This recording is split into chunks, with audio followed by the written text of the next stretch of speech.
سلام دکتر سیبای عزیز، به مدی مدیکس خوش آمدین. امیدالله فیضی هستم. با ادامه درس های اناتومی من امروز در مورد سوپریور و انفریور توراسیک اپرچر صحبت میکنیم، یعنی فوحه علوی صدری و فوحه سفلی صدری. در مورد این دو دانه ما صحبت میکنیم.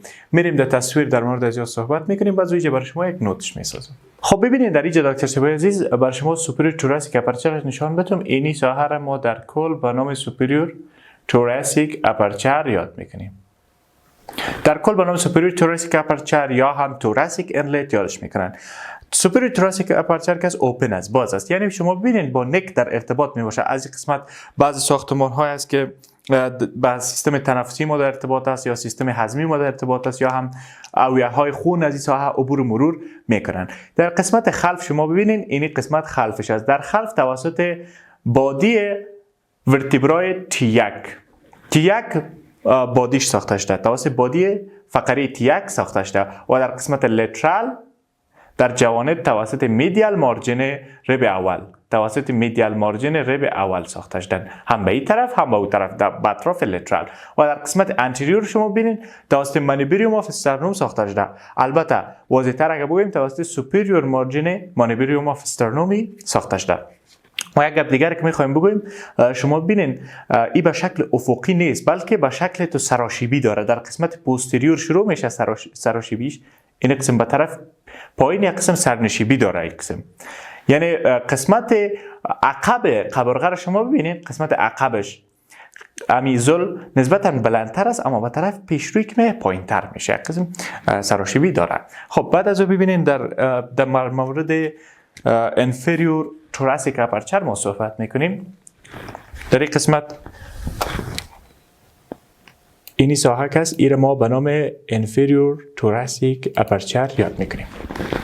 خب اینی در کل به نام انفریور توراسیک اپرچر ما یاد میکنیم. ببینید این قسمت قدامیش است و اینی ساحه هم ساحه خلفش است. از طرف خلف اگر بگوییم اینی ساحه میه، یعنی اینی ساحه را در کل به نام انفریور توراسیک اپرچر یاد میکنیم. انفریور توراسیک اپرچر کلوز است، بسته است، یعنی باز نیست مثل سوپریور وری. بسته است و توسط چی بسته شده؟ توسط دیافرام بسته شده. در قسمت عقب ببینید پوستریور. در قسمت پوستریور توسط ورتبرای T12 ساخته شده. چی؟ T12. در قسمت عقب توسط ساخته میشه. در اطراف پوستریور لترالش اگر ما بگوییم، ببینید پوستریور است و لترال، این قسمت ها پوستریور لترالش توسط رب 11 و رب 12. ما این قسمت پاک کنم تا واضح‌تر رو ببینیم. ببینید در این قسمت رب 11 و 12 رو بر شما نشان بدم. این قسمت به نام توراسیک انفریور توراسیک اپرچر یاد میکنیم. در کل اینی ساحه در خلف شوالین چیزی که بود بر شما گفتم که در قسمت پوستریورش توراسیک ورتبرای یا T12 بود، اینی T12 است. در قسمت های پوستریور لترالش میبینید در پوستریور لترالش یکی رب 12 هم است و قسمت دستال اند یا نهایت آخری رب 11 هم میباشه. اینی رب 11 هست و اینی رب 12 هست. رب 11 و 12 یعنی در ساختن posterior lateral اندش رول داره. بعد از اون ببینید anterior lateralش توسط اینی ساختمان ساخته شده که ما به نام چی یاد کرده بودیم؟ به نام کاستال مارجن که از قبرغه های 7 تا 10 تمامشان با هم دیگر قسمت کاستال کارتلیجشان یک جای شده و برای ما و شما کاستال مارجن ساخته. بعد در قسمت انتریور ببینید، در قسمت انتریور اینی ساحه است که زایفاید پروسس می باشه، یعنی قسمت انتریورش توسط زایفاید پروسس استخوان استرنوم ساخته شده.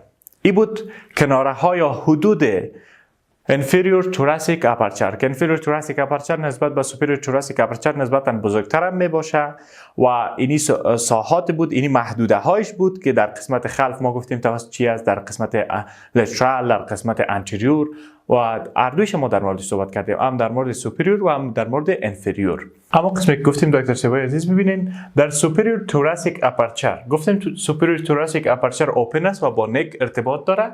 همچنان سوپریور توراسیک اپرچر برای توراسیک انلت یا فوحه‌ای که راه دخولی به توراکس هم برش میگیم.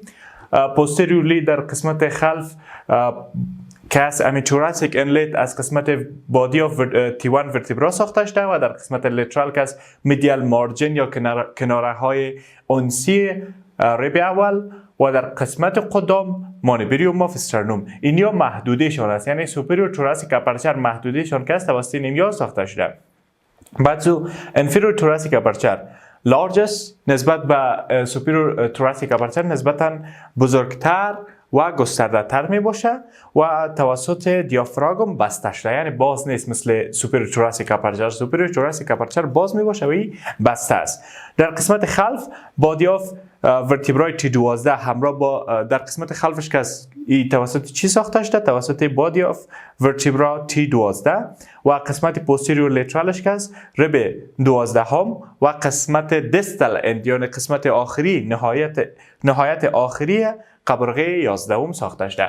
و بعد از ببینید در قسمت anterior lateral قسمت anterior و lateralش توسط چی ساخته شده؟ کاستل مارجن و قسمت قدامش توسط زایفاید پروسس ساخته شده. دوستان عزیز، این بود بحث امروز ما که در مورد سوپریور و انفریور توراcic اپرچر صحبت کردیم. خدا کنه که از یک چیز را مختار باشین. تا بعد خداوندی ها رو مدد کرد.